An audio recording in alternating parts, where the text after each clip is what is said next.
میں نے فیصلہ کیا کہ اس وقت ٹارچ جلا کر گولی چلانا بہتر نہ ہوگا، پہلے تیندوے کو کھانا شروع کرنے دوں۔ کاش کہ میں یہ فیصلہ نہ کرتا تو شاید تیندوا ہلاک ہو جاتا اور ایک انسان کی جان بچ جاتی۔ میں نے تیندوے کے پیٹ بھرنے کی آواز سننے کا انتظار کیا، جس سے مجھے اندازہ ہو جاتا کہ تیندوا مصروف ہو گیا ہے، مگر مجھے کچھ نہ سنائی دیا۔ وقت گزرتا گیا اور مجھے اندازہ ہو گیا کہ کچھ تو گڑبڑ ہے۔ تجربے سے مجھے پتہ چل چکا ہے کہ اگر کوئی درندہ خاموشی سے آنا چاہے تو وہ کتنی خاموشی سے آتا ہے۔ خصوصاً تیندوے نہ صرف خاموشی سے حرکت کرتے ہیں بلکہ دکھائی بھی نہیں دیتے، چاہے دن کی روشنی ہی کیوں نہ ہو۔ اب رات کے گھپ اندھیرے میں تو تیندوا چاہے 1 گز دور ہو یا 1 میل دور، مجھے کیا فرق پڑتا۔ میں نے گھڑی کے چمکدار ڈائل پر نگاہ ڈالی تو پتہ چلا کہ 8:40 ہیں۔ میں نے کوئی حرکت نہ کی۔ 9 بج گئے اور پھر اچانک دائیں جانب کے پتھروں سے تیندوے کے غرانے کی آوازیں آئیں۔ تیندوے کو میری موجودگی کا علم ہو گیا تھا۔ میرے خیال سے تیندوے کو میری بو سے تو علم نہیں ہوا ہوگا، کیونکہ تیندوے میں قوت شامہ بالکل نہیں ہوتی، اور نہ ہی میں نے کوئی آواز کی تھی۔ شاید اس نے سر اٹھا کر مچان کو دیکھ لیا ہوگا، یا پھر اس کی چھٹی حس نے اسے خبردار کیا ہوگا۔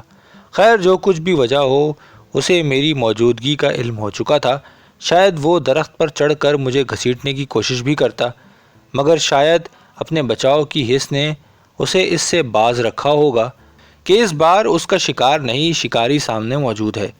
یہ بھی ممکن تھا کہ تیندوا آدم خور نہ ہوتا، مگر اس کا موجودہ رویہ بتا رہا تھا کہ وہ آدم خور ہی ہے۔ ابتدا میں غراہٹیں دھمکی کا کام دے رہی تھیں، جوں جوں اس کی شدت بڑھتی گئی ظاہر ہو رہا تھا کہ تیندوا حوصلہ مجتمع کر رہا ہے۔ شاید وہ حوصلہ پا کر درخت پر دھاوا بول دے۔ میں پہلے بتا چکا ہوں کہ تیندوے یہ کام بندروں کے ساتھ بھی کرتے ہیں۔ عموماً دہشت کی وجہ سے بندر نیچے گر جاتے ہیں۔ شاید وہ یہ سمجھ رہا تھا کہ مجھ پر بھی یہی اثر ہوگا۔ جلد ہی غراہٹوں کی رفتار اور بڑھ گئی۔ تیندوا اب بہت شور کر رہا تھا، یا تو وہ مجھے ڈرانے کی کوشش کر رہا تھا یا پھر اپنا حوصلہ جمع کر رہا تھا۔ مجھ پر حملے کی تیاری میں تھا۔ میں نے حملے کے حساب سے تیاری کر لی۔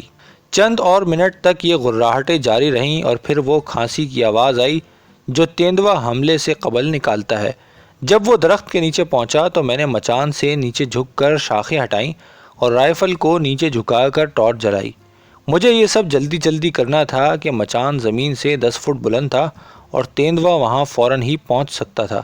بدقسمتی سے ایک شاخ نیچے تیندوے پر جا گری اور اس کے راستے میں رکاوٹ بنی، مگر اس شاخ کی وجہ سے ٹارچ کی روشنی تیندوے پر نہ پڑ سکی۔ جب میں نے نیچے شاخ کو زور زور سے ہلتے دیکھا تو اندازہ ہو گیا کہ تیندوا اس کے نیچے ہے۔ اس لمحے مجھ سے ایک حماقت ہوئی۔ بجائے اس کے کہ میں انتظار کرتا کہ تیندوا شاخ کے نیچے سے نکلے، میں نے شاخ پہ ہی اندازے سے گولی چلا دی۔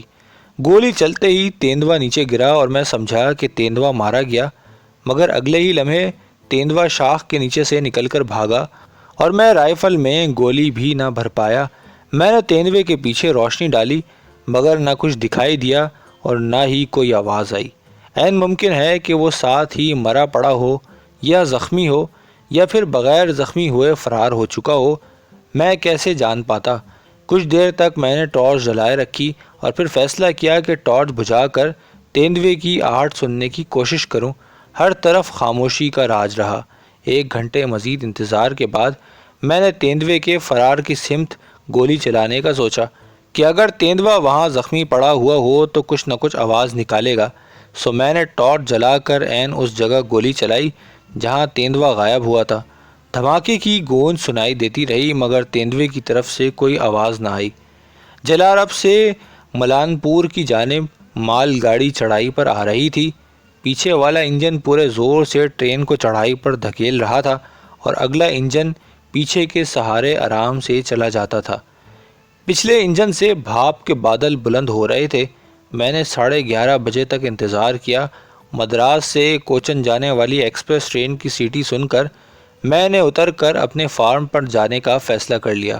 مجھے یقین تھا کہ تیندوا اگر زخمی اور قریب ہی ہوتا تو دوسری گولی چلنے پر کوئی نہ کوئی آواز تو ضرور نکالتا۔ اب چاہے تیندوا مرا ہو یا پھر بھاگ گیا ہو، میرے لیے اب واپسی محفوظ ہو گئی تھی۔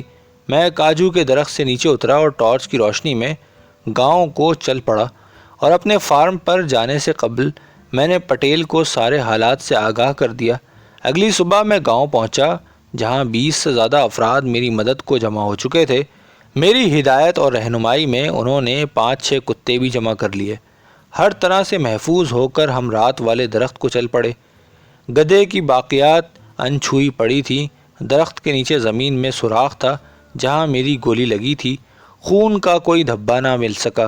ہم نے تیندوے کے فرار کی سمت جھاڑیوں اور پتھروں کو اچھی طرح دیکھا، وہ بھی جہاں دوسری گولی چلائی تھی، مگر کچھ نہ دکھائی دیا۔ تیندوا مکمل طور پر بچ کر نکل چکا تھا۔ غصے اور مایوسی کی وجہ سے میں ان لوگوں کے ساتھ گاؤں کو لوٹا جہاں میں نے پٹیل کو بتایا کہ میری واپسی کا وقت ہو چکا ہے۔ تاہم میں نے اسے ہدایت کی کہ اگر تیندوے کے بارے کوئی معلومات اس کو حاصل ہو تو مجھے تار بھیج دے۔ پھر میں اپنے فارم پر گیا اور سامان اٹھا کر جلاربت کو چل پڑا۔ وہاں سے میں نے مدراس سے آنے والی ٹرین پکڑی اور 8:15 بجے رات کو گھر پہنچ گیا۔ اس طرح یالا گیری کے آدم خور تیندوے کا شکار کا پہلا مرحلہ تمام ہوا۔ توقع کے برعکس پٹیل سے کوئی اطلاع نہ آئی۔ 2 مہینے اسی طرح گزر گئے۔ پھر میں نے پٹیل کو خط لکھا کہ جس کا جواب چند روز بعد آ گیا کہ تیندوے کی کوئی اطلاع نہیں۔ میں نے سوچا کہ شاید تیندوے نے یا تو آدم خوری ترک کر دی ہے یا پھر جوادی پہاڑوں کی جانب نکل گیا ہے، جو یالا گیری سے جنوب کی سمت بمشکل 15 میل دور تھے۔ تاہم اگر ایسا ہوتا تو اخبارات میں یا سرکاری طور پر مجھے کوئی نہ کوئی اطلاع ضرور مل ہی جاتی کہ جوادی پہاڑوں میں انسان مارے جا رہے ہیں۔ سو میں نے یہی سوچا کہ تیندوا اب شاید آدم خوری ترک کر چکا ہوگا۔ یہ بھی ممکن ہے کہ میری گولی اسے لگی ہو اور کہیں دور جا کر وہ مر گیا ہو۔ تاہم یہ آخری نظریہ بھی ممکن نہیں تھا۔ 9 ہفتے بعد پٹیل کی طرف سے بھیجا گیا تار جس میں بتایا گیا کہ تیندوے نے ایک اور انسان کو ہلاک کر دیا ہے۔ تار میں مجھے فوراً آنے کا کہا گیا اور اگلی ٹرین 2 گھنٹے بعد روانہ ہونی تھی۔ ٹرین سست رفتار تھی اور میں 8:30 بجے رات کو جلارب جا پہنچا۔ چونکہ فوراً کچھ کرنا ممکن نہ تھا، سو میں نے رات وہیں اسٹیشن پر رکنے کا فیصلہ کیا تاکہ چند گھنٹے سو سکوں۔ تاہم یہ فیصلہ غلط ثابت ہوا اور ہر گزرنے والی ٹرین کے شور سے میں بیدار ہو جاتا۔ دوسرا مچھر اور پسو بکثرت تھے، سو میں نے ساری رات پلیٹ فارم پر ٹہلتے ہوئے گزاری۔ 5 بجے میں یالا گیری روانہ ہوا جو یہاں سے 2 میل دور تھا۔ چڑھائی چڑھ کر میں 7:15 بجے پٹیل کے پاس جا پہنچا۔ پٹیل نے حسب معمول میری تواضع کی اور گرما گرم کافی پیش کی۔ پھر اس نے بتایا کہ 3 روز قبل تیندوے نے ایک نوجوان خاتون کو ہلاک کیا ہے۔ یہ خاتون پریا ملائی پہاڑوں کے دامن میں چشمے سے پانی لانے گئی تھی۔ اس نے یہ بھی بتایا کہ اس لڑکی کے گاؤں والے کچھ دیر بعد جا پہنچے اور لاش کو جلانے کے لیے اٹھا کر لے گئے۔ بظاہر تیندوے نے اس خاتون کو تھوڑا سا ہی کھایا تھا کہ امدادی جماعت فوراً ہی پہنچ گئی۔ اس بار میں نے تیندوے کے چارے کی خاطر بکری باندھنے کا سوچا کہ میرے پاس زیادہ سے زیادہ 4 روز تھے۔ سو پٹیل نے میری خاطر 7 والے گاؤں سے 20 روپے میں بکری خریدی کہ اس علاقے میں بکریاں نایاب تھیں، اور یہ بھی کہ بکریوں کے مالکان کو علم ہو چکا تھا کہ ہمیں بکری کی کتنی ضرورت ہے، سو انہوں نے قیمت بڑھا دی تھی۔ میں نے فوراً 20 روپے پٹیل کے ہاتھ پر رکھ دیے۔ جتنی دیر وہ بکری خریدتا میں نے اپنے فارم پر جا کر معائنہ کرنے کا سوچا۔ دوپہر کو میں اپنے ساتھ لائے ہوئے ٹھنڈے کھانے سے پیٹ بھرا اور پھر پٹیل کے گاؤں گیا، جہاں پتہ چلا کہ بکری ابھی نہیں آئی۔ دوپہر کے 2 بجے ایک بندہ بوڑھی بکری کو لایا جو کالے رنگ کی تھی۔ مجھے مایوسی ہوئی کہ اس عمر کی بکری اکیلے ہونے پر بالکل بھی شور نہیں کرتی۔ دوسرا اس کا رنگ سیاہ تھا۔ تیندوے عموماً سیاہ اور سفید رنگ کی بکریوں کے بارے میں مشکوک ہو جاتے ہیں۔ بھورے رنگ کا جانور، چاہے وہ بکری ہو یا بیل یا کتا، ہمیشہ بہتر رہتا ہے کہ اس کا رنگ عام جنگلی جانور سے مشابہ ہوتا ہے۔ تاہم اس کے علاوہ کوئی اور چارہ نہ تھا۔ پٹیل اور 4-5 آدمی میرے ساتھ کلہاڑیاں، رسیاں اور چارپائی لے کر روانہ ہوئے۔ ہم 1 گھنٹے سے بھی کم وقت میں اس مرنے والی عورت کے گاؤں پہنچے۔ یہاں سے مزید 2 آدمی ہمارے ساتھ چل پڑے جو ہمیں مرنے والی کی ہلاکت کے مقام تک لے جاتے۔ یہ جگہ گاؤں سے 1.25 میل دور تھی۔ چھوٹی سی ندی مغرب سے مشرق کی سمت بہہ رہی تھی اور پہاڑی کے دامن سے آدھے میل دور سے گزرتی تھی۔ ندی کا کنارہ ریتیلا تھا اور کنارے پر خاردار جھاڑیاں اگی ہوئی تھیں۔ جہاں لڑکی پر حملہ ہوا تھا اس جگہ گاؤں والوں نے چھوٹا سا تالاب بنایا ہوا تھا جہاں سے جانوروں کو پانی پلایا جاتا تھا۔ چونکہ موسم گرم تھا سو ندی کا زیادہ تر حصہ خشک تھا۔ یہاں جھاڑیاں تالاب سے کافی قریب تک اگی ہوئی تھیں اور صاف پتہ چل رہا تھا کہ تیندوا انہی جھاڑیوں میں چھپ کر پہنچا ہوگا۔ اب یہ بات واضح ہو گئی تھی کہ یہ تیندوا واقعی عجیب سا جانور تھا۔ اس نے دن دہاڑے انسان پر حملہ کیا تھا۔ یہ عادت محض شیروں کی ہوتی ہے کیونکہ آدم خور تیندوے بہت بزدل ہوتے ہیں اور ان کی سرگرمیاں رات کی تاریکی تک محدود رہتی ہیں۔ میں یہ سوچنے پر مجبور ہو گیا کہ تیندوا ضرور وہیں کہیں چھپا ہوگا، اور جب لڑکی پانی بھرنے آئی تو اس نے حملہ کر دیا۔ یہ سوچ کر میں گھٹنوں اور کوہنیوں کے بل چلتا ہوا ان جھاڑیوں کا معائنہ کرنے لگا، اور جلد ہی میرے شبے کی تصدیق ہو گئی کہ ایک جھاڑی میں اتنی جگہ تھی کہ تیندوا آرام سے چھپ سکتا تھا۔ جھاڑی کے نیچے خشک پتوں کی موٹی تہہ تھی سو پگ دکھائی نہ دیے، تاہم جنگلی درندوں والی مخصوص سی بو محسوس ہو رہی تھی جس سے اندازہ ہوتا تھا کہ تیندوا یہاں اکثر آ کر بیٹھتا ہوگا اور پانی پینے کے لیے آنے والے کسی بھی جانور یا انسان پر آسانی سے حملہ کر سکتا ہوگا۔ یہ بات کافی حوصلہ افزا تھی کہ اگر تیندوے نے یہ جگہ پہلے استعمال کی تھی تو اب بھی کرے گا۔ ویسے بھی میں بتا چکا ہوں کہ پریا ملائی کی پہاڑی آدھے میل دور تھی۔ اگر تیندوا اس میں کسی غار میں رہتا ہوگا تو یہ جگہ اس کے شکار کے لیے بہترین ہے۔ جب میں یہ سب کچھ دیکھ رہا تھا کہ اچانک ایک خیال میرے دماغ میں آیا۔ میں ایسا منظر تخلیق کرتا جو تیندوے کے لیے غیر متوقع نہ ہوتا۔ میں تالاب کے کنارے ایک کھوٹا گاڑ کر بکری باندھ دیتا جو ایسے دکھائی دیتی جیسے پانی پینے آئی ہو۔ اس کے بعد میں تیندوے کی کمین گاہ میں چھپ کر اس کی آمد کا انتظار کرتا۔ اگر تیندوا بکری کی آواز سنتا یا پھر پہاڑی سے اترتے ہوئے اسے دیکھ لیتا تو سیدھا حملے کے لیے آتا اور میں اس کے لیے تیار ہوتا۔ میں نے یہ خیال پٹیل اور دیگر لوگوں کو سنایا۔ باقی لوگوں نے تو اسے پسند کیا مگر پٹیل نے اسے بیوقوفوں والا منصوبہ کہا۔ میں نے اسے بتایا کہ اس میں خطرہ تو نہیں ہے کیونکہ کمین گاہ کے 3 اطراف خاردار جھاڑیاں موجود ہیں جو تیندوے کو اندر نہیں آنے دیں گی۔ دوسرا، تیندوے کو میری موجودگی کی ہرگز خبر نہ ہوگی مگر میں اس کے لیے تیار بیٹھا ہوں گا۔ اس کے علاوہ اس کی توجہ بکری پر ہوگی اور یہ ہرگز نہیں سوچے گا کہ اس کی کمین گاہ میں ہی اس کا دشمن چھپا ہوا ہے۔ سو اپنے ساتھ لائے ہوئے کھوٹے کو ہم نے نہر سے پتھر لا کر اس کی مدد سے گاڑ دیا۔ پھر میں جھاڑی کے نیچے چھپ گیا اور آرام سے بیٹھ گیا۔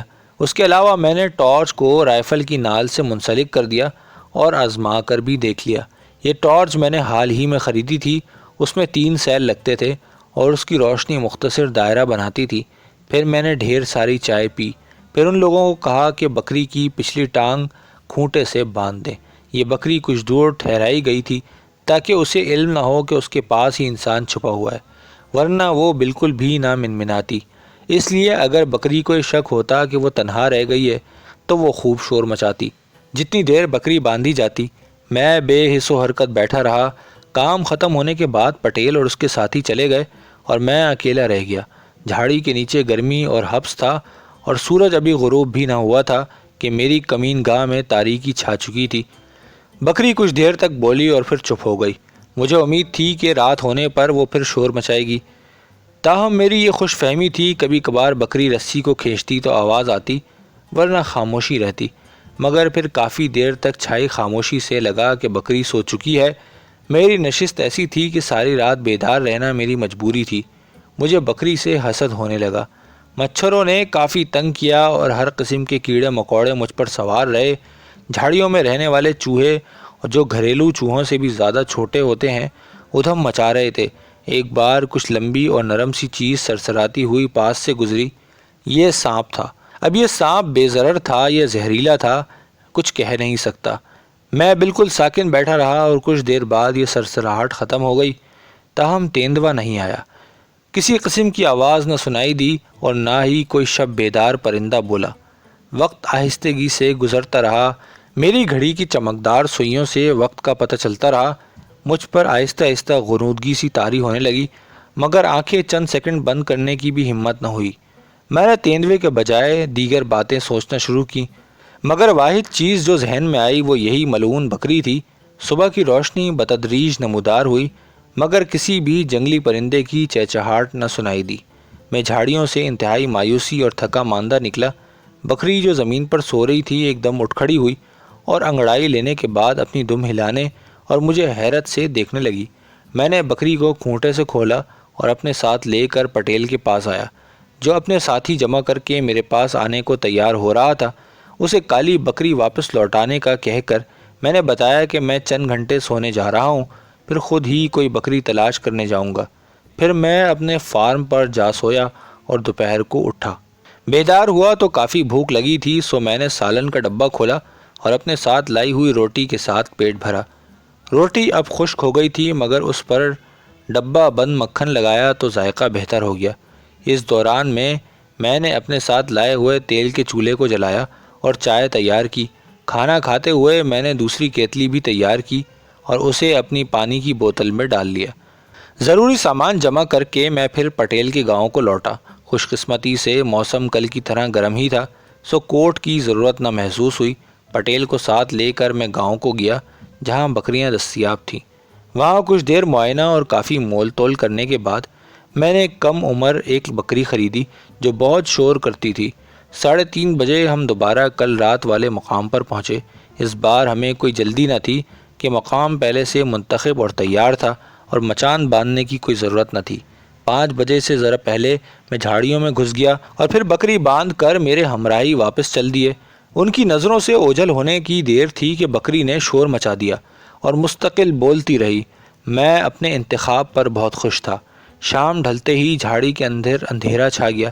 1 گھنٹہ گزر گیا، پھر مجھے انتہائی مدھم سی سرسراہٹ سنائی دی، جیسے کسی ٹہنی پر کسی نے پیر رکھا ہو۔ مجھے معلوم ہو گیا کہ تیندوا آ رہا ہے۔ امتحان کی گھڑی قریب آ چکی تھی۔ اب مجھے ٹارچ جلانے سے قبل انتظار کرنا تھا کہ تیندوا پوری طرح سامنے آ جائے۔ اگر میں جلدی کرتا تو تیندوا بھاگ جاتا، اگر میں بہت زیادہ دیر کرتا تو وہ امکان تھا کہ تیندوا مجھے دیکھ کر حملہ آور ہو جاتا۔